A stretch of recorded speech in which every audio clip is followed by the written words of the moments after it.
আসসালামু আলাইকুম রহমতুল্লাহি ওয়া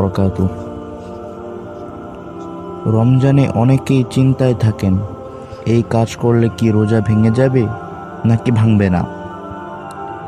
এই ভিডিওতে সহজ ভাষায় তুলে ধরা হয়েছে এমন কিছু বিষয় যেগুলো নিয়ে আমাদের মাঝে বিভ্রান্তি আছে। ভিডিওটি শেষ পর্যন্ত দেখুন, শেয়ার করুন এবং অন্যদেরও জানার সুযোগ করে দিন। প্রিয় ভাই ও বোনেরা, অনেক সময় আমরা এমন কিছু কাজকে রোজা ভাঙার কারণ মনে করি, কিন্তু আসলে সেগুলো রোজা ভাঙে না। আজ জানবো যেসব করলে রোজা ভাঙে না। 1 নাম্বার, ভুলে খাওয়া বা পানি পান করা। যদি কেউ ভুলে কিছু খেয়ে ফেলে অথবা পানি পান করে ফেলে, সাথে সাথে মনে পড়লে থেমে যাবে, রোজা ভাঙবে না। নবী করিম সাল্লাল্লাহু আলাইহি ওয়াসাল্লাম বলেছেন, যে ব্যক্তি ভুলে খায় বা পান করে, এটা আল্লাহ তাকে খাইয়েছেন। এই হাদিস এসেছে সহিহ বুখারী এবং সহিহ মুসলিমে। 2 নাম্বার, দাঁত ব্রাশ বা মিসওয়াক। সতর্ক থাকলে দাঁত ব্রাশ করা যায়, শর্ত হলো কিছু গিলে ফেলা যাবে না। 3 নাম্বার, গোসল করা, মাথায় পানি দেয়া।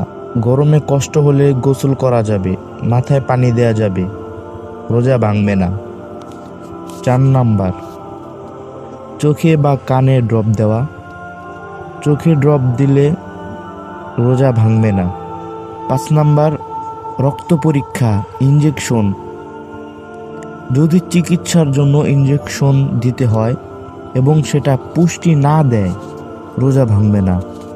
6 নাম্বার, সুগন্ধি ব্যবহার করা, আতর লাগানো বা ভালো গন্ধ নেওয়া, রোজা ভাঙবে না।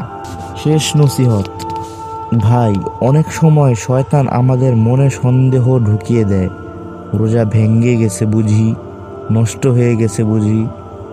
অযথা ভয় পাবেন না, ইসলাম সহজ ধর্ম। আল্লাহ তাআলা কোরআনে বলেন, আল্লাহ তোমাদের জন্য সহজ চান, কঠিন চান না। তাই জেনে বুঝে রোজা রাখুন, সন্দেহে নয়, জ্ঞানের আলোতে। ইসলামিক গুরুত্বপূর্ণ তথ্য পেতে চ্যানেলটি সাবস্ক্রাইব করে রাখুন, পাশে থাকা বেল আইকনটি অন করে দিন। আল্লাহ আমাদের সবাইকে সঠিক বুঝ দান করুন, আমিন।